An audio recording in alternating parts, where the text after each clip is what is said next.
Welcome to another delightful episode with Duey C.K. and his trusty sidekick, Peppy. Today, we're diving into the warmth of winter with a classic hot chocolate recipe that's as rich in history as it is in flavor. First, let's gather our ingredients.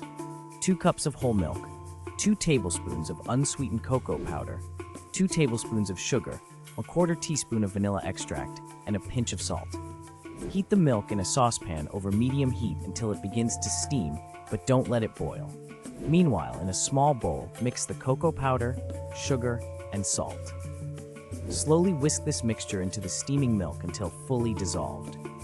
Add the vanilla extract and continue to stir until the hot chocolate is smooth and creamy.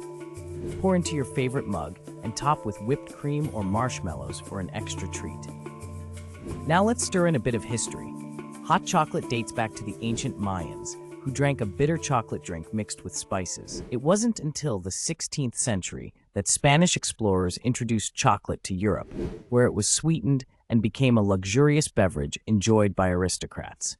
So, as you sip on your delicious hot chocolate, remember you're partaking in a centuries-old tradition that has warmed hearts for generations. Stay cozy and enjoy this winter warmer.